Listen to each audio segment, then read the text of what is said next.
خب به نام خداوند دانا و توانا. درود بر ناجی بشریت و الگوی انسانیت. با عرض سلام و ادب. بیا هم ریاضی درسونو تا خرقل است. درس های ریاضی صنف هشتم و درس از جذر.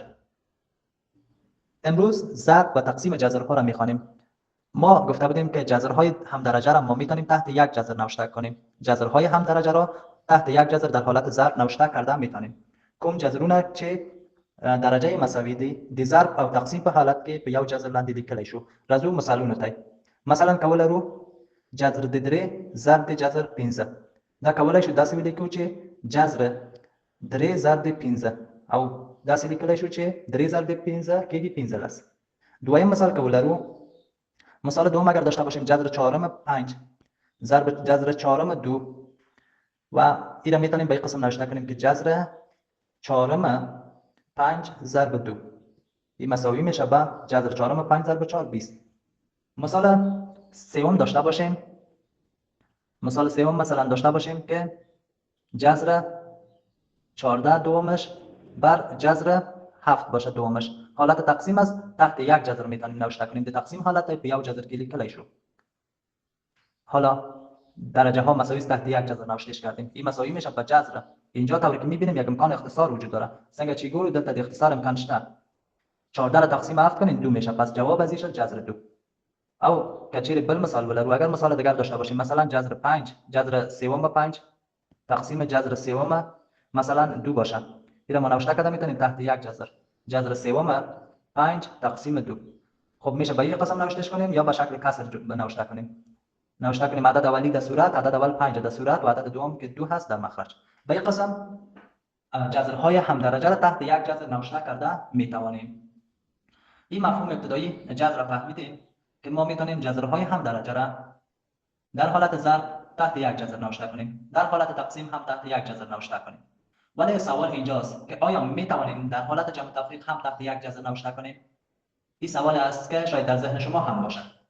اوس پوښتنه دا ده چې آیا کولی شو چې د جمع او منفي یا تفریق په حالت کې هم جذرونه هغه جذرونه چې درجه مساوي دي د هغوی مجذورونه یو جذر لاندې ولیکو؟ آیا دا کار امکان لري؟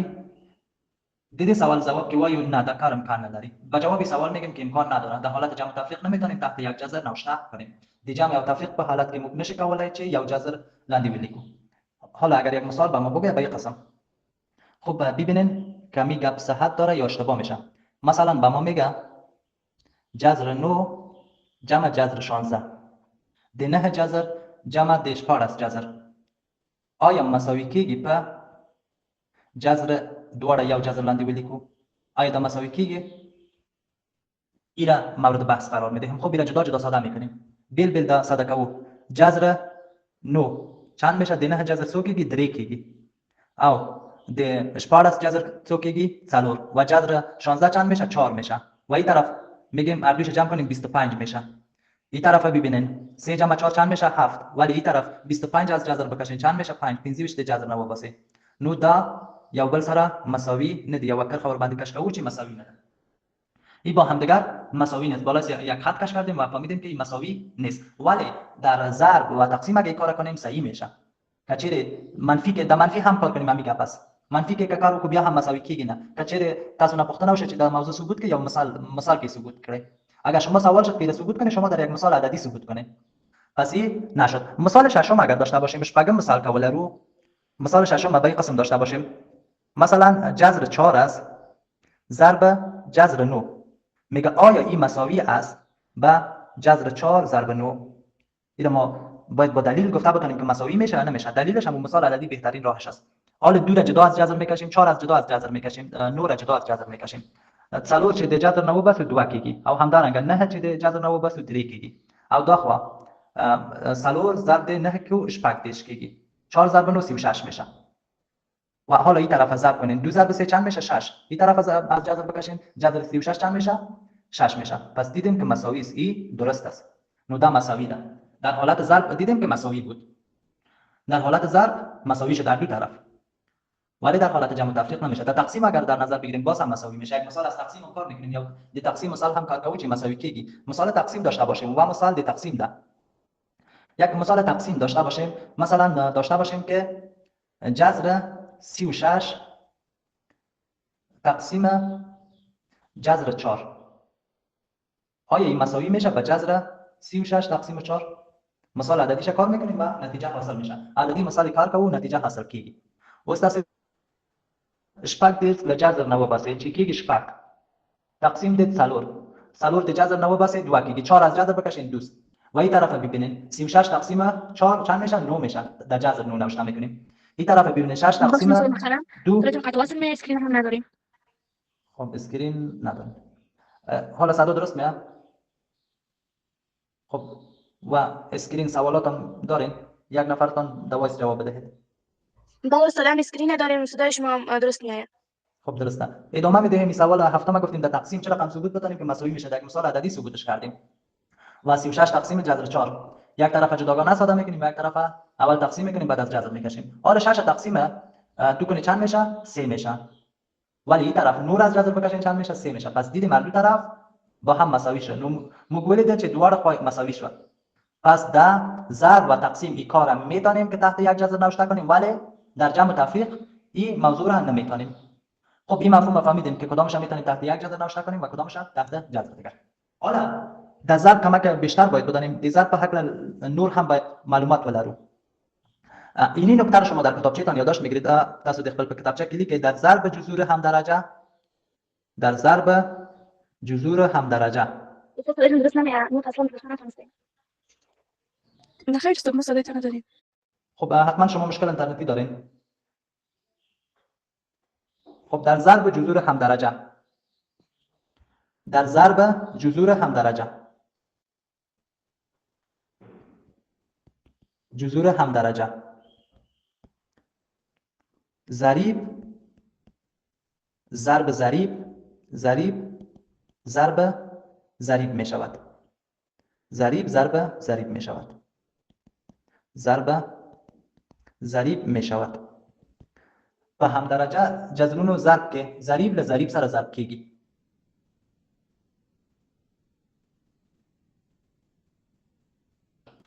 x ضرب b جذر n y. این چه قسم ضرب بگو آسان ترین کار است. کدام سوال مشکل نیست. چیزی مکتب سوال را که چیتا ضرب کنید. تاسو وای دا آسان کار ضریبونه له یو بل سره ضرب کړئ. ضریب ضرب ضریب کنید یعنی a ضرب b و جذر هم نوشته کنید جذر n x y داخل جذر در حالت ضرب نوشته کنید. و این قسم در ضرب جذور هم درجه ضریب ضرب ضریب می شود و مجذور خب میدیم که تحت یک جذر میره. حالا مثال عددیش هم کار میکنیم. عددی مثالونه ته هم راځو. کچېره لومړنی مثال اوسي 2 جذر دریم دی 15 ضرب 4 جذر دریم دی 2. دا مساوي کېږي 2 له 4 سره ضرب کېږي. ضریبونه یو بل سره ضرب کېږي. ضریب ها با ضریب ضرب میشه. ضریب چی است؟ 2 با 4 ضرب میشه. و تحت جذر چی باقی میمانه؟ جذر سوم 5 ضرب 7. حالا 2 را ضرب 4 کنید چند میشه؟ 8. جذر سوم و 5 ضرب 7 35 میشه. به این قسم میتونیم ضرب کنیم. داسې کولای شو ضرب کړو. ضریب له ضریب سره ضرب کیږي. دا مثال کې تاسو وګورئ 2 او 4 د جذر ضریبونه دي یو بل سره ضرب شول. 2 ضرب 4 8 شو او د جذر درجه هم درې ده. مجذورونه چې 15 او 10 د جذر لاندې یو بل سره ضرب شو او 15 دیش ځواب شو. او همدارنګه کچېره بل مثال ولرو. دویم مثال داسې ولرو. مثلا ولرو -2 جذر 15 ضرب ولرو. قوس هم د ضرب معنا لري. -3 جذر 2 او بیا هم دلته یو ضرب ولرو مثلا 4 جذر 3. دا وایي ضرب کې دا خو اسانه ضرب کېږي. ټول ضریبونه یو بل سره ضرب کېږي. درجه مساوي دي. ضریبونه یو بل سره ضرب کېږي. منفي ضرب د منفي کېږي مثبت او بیا هم د 4 علامه مثبت دی. مثبت ضرب مثبت مثبت کېږي. نو علامه شو مثبت. اوس څه کار کوو؟ 2 یا هم داسې کار کوو 2 ضرب 3 شپږ ضرب 4 کېږي 24. یا دا طریقه ضربوو یا داسې لاندې ټول ضریبونه دلته لیکو. -2 ضرب -3 ضرب 4 او ضرب جذر دلته لیکو 15 2 او 3. قوس هم د ضرب معنا لري. اوس اول ضریبونه ضربوو بیا د جذر لاندې ځو. منفي ضرب منفي کېږي مثبت او بیا هم مثبت ضرب مثبت کېږي مثبت. نو علامه شو مثبت. 2 ضرب 3 شپږ ضرب 4 کېږي 24. جذر هم خپلای 15 ضرب 2 کېږي 10 ضرب 3 10. نو بل اخر زموږ ځواب شو 24 ضرب دویم جذر دیتیش. ده زموږ د سوال ځواب شو. این جواب سوال ما شد که به این قسم ضربش دانستیم. خب ضرب به می قسم ساده میشه. ضرب به همده طریقه ساده کیږي د ضرب سوالونه. د تاسو کورنۍ دنده درې مثال د همدې درس نه جوړوئ. سه مثال از همې جوړ کړئ، درې مثال د دې جوړ کړئ او بیا هم تقسیم ګورو چې څنګه کولای شو تقسیم ساده کړو. تقسیم هم کار میکنیم، میبینیم که تقسیم چه رقم ساده کنیم. میگیم در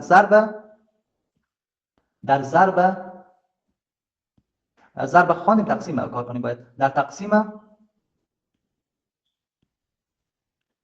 جذور هم درجه ضریب ضرب ضریب می شود. ضرب ضریب می شود.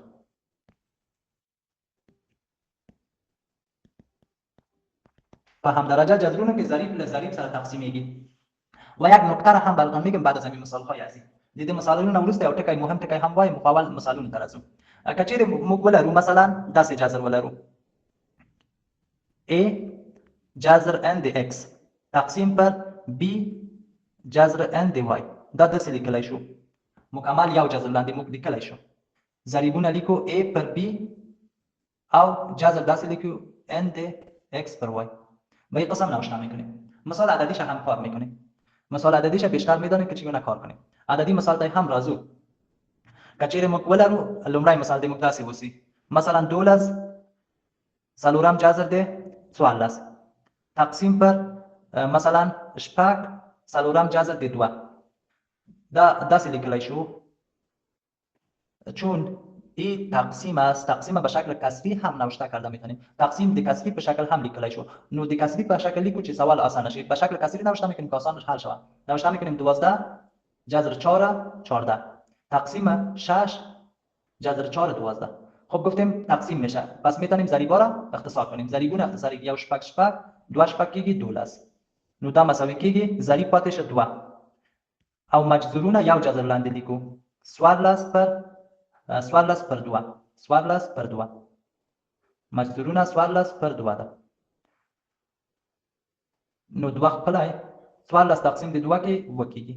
14 تقسیم 2 کنین 7 میشه. پس این جواب شد. یک مثال دیگر از این بخش داشته باشیم که چه یا اول مثال هم ولرو.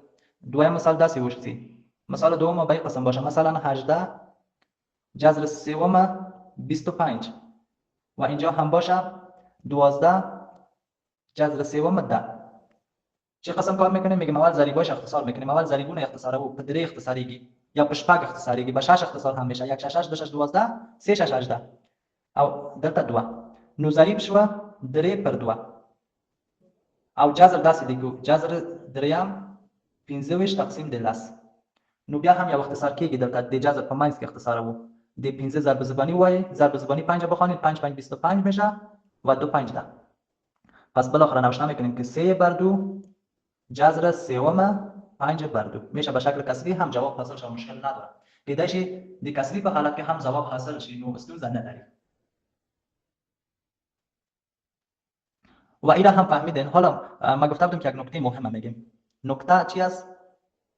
گپ مهم ای است که ضرایب جذور مشابه را با هم جمع، تفریق، ضرب و تقسیم نموده میتوانیم. د مشابه جذرونو ضریبونه کولای شو جمع کړو، تفریق، ضرب یا تقسیم کړو. یک موضوع شد که ضرایب جذور مشابه را با هم ضرب و تقسیم میتوانیم. ولی ضرایب حدود یا جذور غیر مشابه را تنها ضرب و تقسیم نموده میتوانیم. ضرب و تقسیم نموده میتوانیم. جذور مشابه را میتونیم ضریبا را هم جمع کنیم، هم تفریق، هم ضرب تقسیم. ولی جذور غیر مشابه را تنها چی کار کرده میتونیم؟ تنها ضریبایش ضرب و تقسیم کرده میتوانیم. حالا در اینجا مثال داشته باشیم. مثلا به ما میگه جذر 5 جذر سوم 2 ضرب 2 جذر چهارم 3. اینا میگه ساده کنیم. خب ما این قسم ساده میتونیم تنها ضریبایش ساده میتونیم فعلا نوشته کرده میتونیم 5 ضرب 2 ضرب جذر سوم 2 و جذر چهارم 3. حالا این مساوی میشه 5 ضرب 2 10. و دیگه اشتغال نخوندیم دیگه ساده نمیتونیم، باید هم درجه شوه، جدا جدا جذر ها را دیگه نوشته میکنیم. تنها ضریبا رو میتونیم ضرب کنیم یا تقسیم کنیم، ولی مختلف درجه را مجذورهاش نمیتونیم تحت یک جذر نوشته کنیم. اینا باز در موردش بحث داریم. حالا اما قدر بفهمید که تنها چی ضرب میشه ضریباش. مثال دوم داشته باشیم، مثلا جذر پی جذر هفتم 2 باشه ضرب کیو جذر پنجم مثلا 3 باشه. اینا ما چی کار کنیم؟ میتونیم بگیم پی و کیو ضرب میشه در حال حاضر و این جذور به قسم 2 و جذر 5 و 3 را به قسم نوشته میتونیم فعلا. اما بعد که باز هم درجه سازی را خواندیم میتونیم در یک جذر را نوشتهش کنیم. خب این بحث ضرب و تقسیم جذرها بود. شما تمرین مربوطه‌اش کار کنید از کتاب مکتب، در کتاب مکتب هم تمرین که هست امور کار میکنین، تمرینش حل میکنین و تا درس دیگر خداحافظتان. ریکارد قطع کنین.